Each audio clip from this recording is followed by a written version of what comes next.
Hello tout le monde, j'espère que vous allez bien. Aujourd'hui on se retrouve pour une nouvelle vidéo qui sera une vidéo review de Money in the Bank 2023. Donc le show s'est déroulé hier soir à Londres à 21 h chez nous. C'était très cool qu'on puisse avoir un peu d'énergie pour regarder un pay-per-view. Avant que la vidéo commence, n'hésitez pas à me suivre sur mon Instagram et mon Twitter, il s'affiche à l'écran. Et je sais que la suite de la vidéo.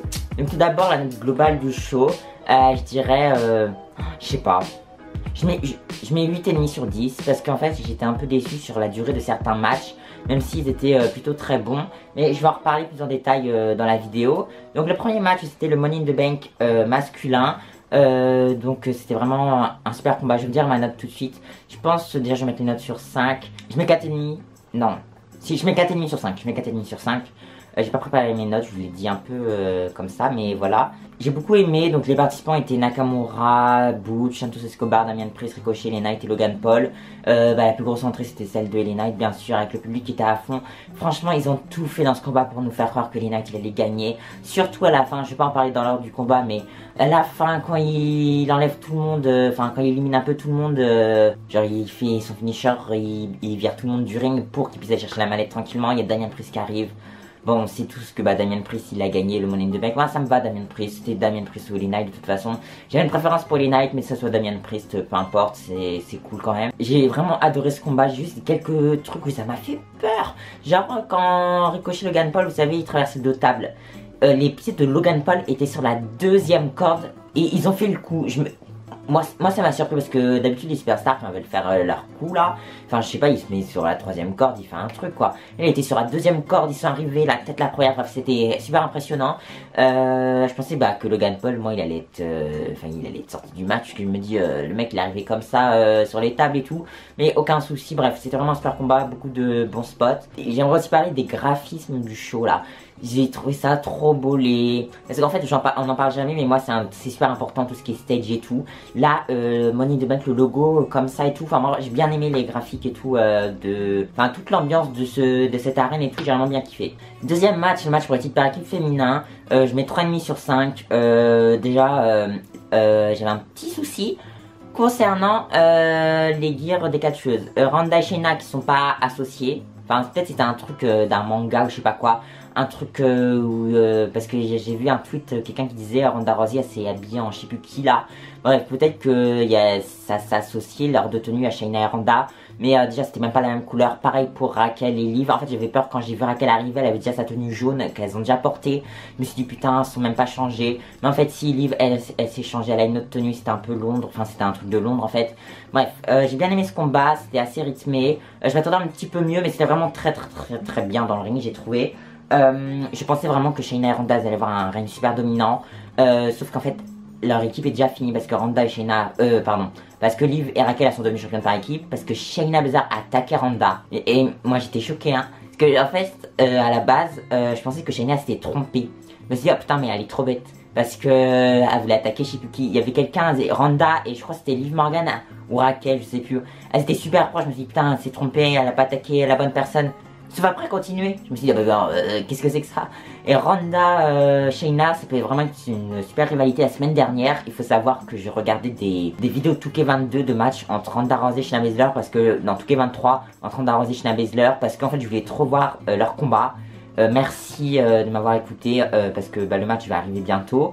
Je trouve que ça arrive peut-être un petit peu tôt parce que les meufs unifient les titres par équipe de NXT pour rien en fait, parce que franchement les titres par équipe de NXT ils auraient pu les laisser à NXT. Mais bon, Raquel et Liv avant les NXT ça peut être cool aussi pour affronter Jakara, Jackson et Lashley John. Bon ça va pas être le match de l'année mais bon ça va être cool quand même. Je voyais en fait Raquel Rhea Ripley à SummerSlam ou Liv Morgan Rhea Ripley, mais apparemment c'est pas les plans.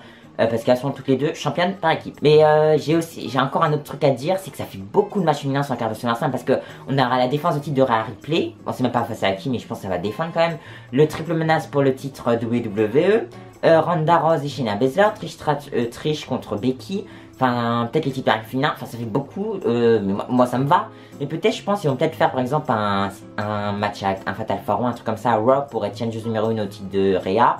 Et je pense en fait, genre par exemple Shayna elle va gagner pour affronter Rhea Ripley, ou Ronda Rousey elle va gagner pour affronter Rhea Ripley à SummerSlam. Et je pense que le match on l'aura peut-être pas à SummerSlam, mais peut-être un peu plus tard, genre par exemple à Payback. Enfin je sais pas, peut-être qu'ils font Rhea Ripley à défendre dans un Fatal 4-1 à SummerSlam, j'en sais rien. Mais j'ai très hâte de voir là ça m'a hypé pour Raw et SmackDown aussi. Prochain combat, match pour titre intercontinental entre Matt Riddle et Gunther. Donc c'est le genre de match qui m'a déçu au niveau durée. Le combat était très bon, je mets 4 sur 5, c'était un super combat. Pour la durée qu'il a eu et tout, franchement ça a fait le job. Mais je m'attendais peut-être un petit peu mieux. Je pense en fait Cody Rhodes, Dominic Mysterio, c'est un match que j'ai pas trop aimé. Cody Rhodes, sinon ils auraient dû le mettre dans le Money in the Bank. Et tant pis si on n'a pas Dominic. Parce que en fait, si on aurait supprimé ce combat, on aurait pu avoir des minutes en plus pour ce combat et pour les Seth Rollins Finn Balor. Mais bon, c'était quand même un bon combat, Gunther, Riddle. Je m'attendais à cette violence, à ce combat, à ce style de catch. Juste un peu déçu qu'il soit court.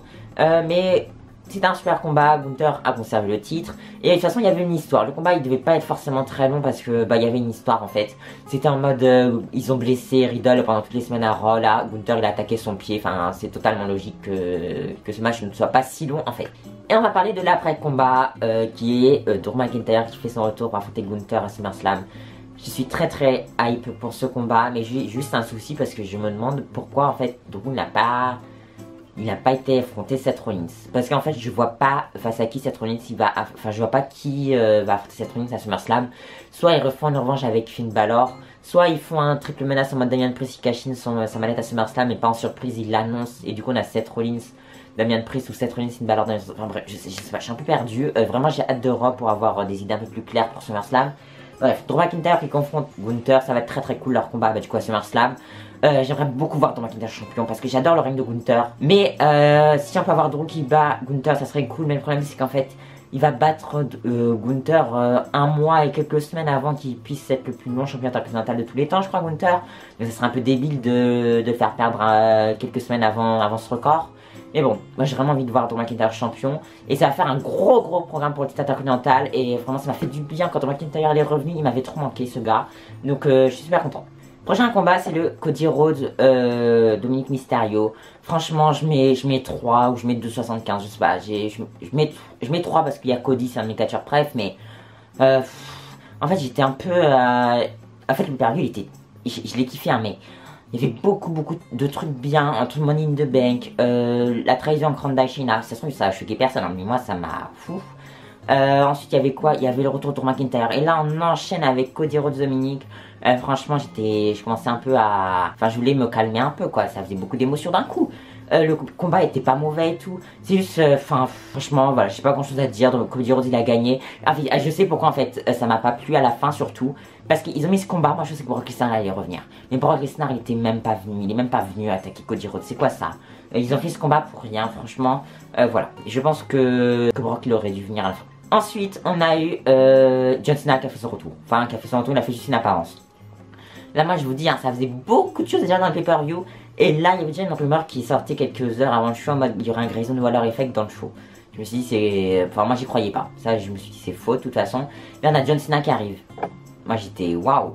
Il revient et tout. Bon, on sait que c'est qu'une apparence, du coup, il va pas avoir un programme pour SummerSlam parce que Grayson Waller il va le couper pendant sa promo. Je me suis dit, on aura Grayson Waller, John Cena au SummerSlam.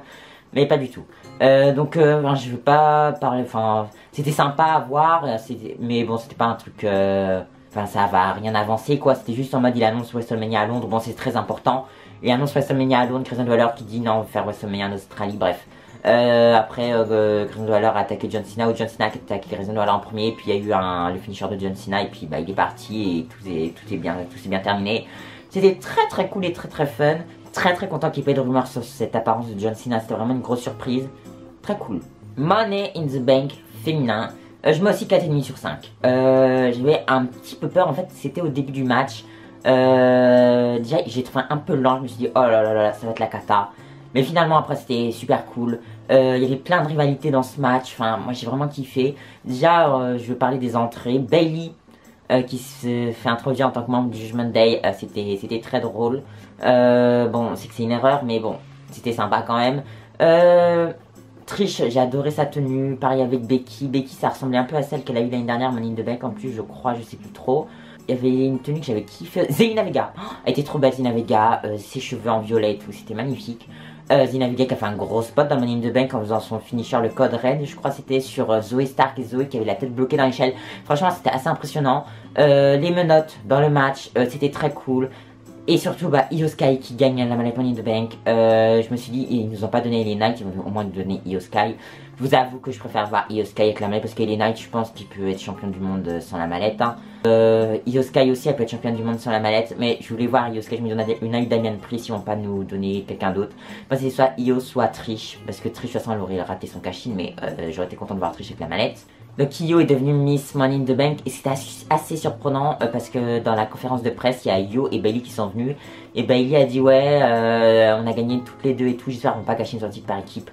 Bon, je pense qu'elle va cacher solo Io parce qu'elle est pas toc toc. Je sais pas, Bayley, c'est Io qui a attaché Becky Lynch et Bayley, elle est contente après. Bon, ça m'a un peu waouh. Franchement, j'ai vraiment bien aimé ce Money in the Bank. Je pense que c'est mon deuxième Money in the Bank féminin préféré après le 2018 qui est intouchable selon moi. Match pour le titre World Heavyweight entre Seth Rollins et Finn Balor. Je mets 4 sur 5. C'était un super combat, mais en fait je m'attendais à un banger de 20 minutes. Je me suis dit ça va être leur ultime affrontement. Après ils vont peut-être se raffronter à Rome et plus tard en fait. Parce que le combat on l'a déjà eu dans la finale du titre World Heavyweight, dans la demi-finale pardon. On a déjà eu beaucoup ce combat, on a eu à SummerSlam, enfin on l'a eu à plusieurs fois à Raw et tout. On a déjà eu beaucoup ce combat. Je me suis dit c'est un peu la dernière fois qu'on va voir ce combat pour un petit moment. Sauf que le combat était assez court, c'était 12 minutes, c'est un bon combat. Mais sauf quand Damien Priest est arrivé, c'est parti en caca parce que Finn Balor il allait presque gagner, il allait faire le coup de grâce, mais Damien Priest, je sais pas, il a avancé un tout petit peu, Finn Balor il l'a regardé, puis après il est tombé, et puis Seth Rollins il a fait le stomp 1, 2, 3. De toute façon, je voulais voir Seth Rollins encore champion, donc tant mieux. Et Seth Rollins, je me demande ça va être quoi la suite pour lui, parce qu'en fait, pour moi, ça aurait dû être Drew McIntyre qui le confronte, mais ils vont faire pour Gunther, ok, y a pas de souci. Donc franchement, je suis assez mitigé, vraiment j'ai hâte de rendre, je vous le dis. J'ai hâte de voir aussi la suite avec le Judgment Day, avec Finn Balor, Damien Priest, comment ça va se passer maintenant, parce que pour moi c'est fini là, je vais pas me dire, ils sont un peu disputés. Pour moi ça va être bientôt la fin, et si c'est bientôt la fin, peut-être que Rhea Ripley va aller dans la division féminine. En fait je voulais pas voir la fin du Judgment Day, mais en fait je vois plein de trucs positifs pour cette fin de Judgment Day.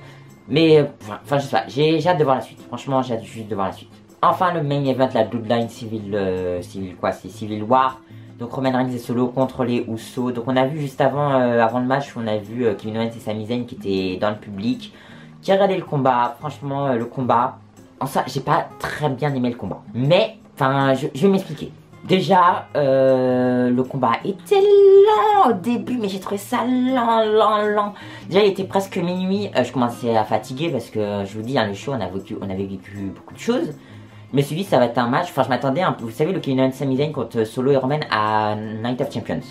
J'ai kiffé ce combat, c'était vraiment un super combat et tout, c'était lent mais rapide à la fois, c'était un très bon combat. Là je m'attendais un peu à ça, enfin pour moi je m'étais préparé à voir ça en beaucoup mieux. Donc mais vraiment les 10 premières minutes c'était lent, c'était avec les chants du public et tout, c'est très cool hein.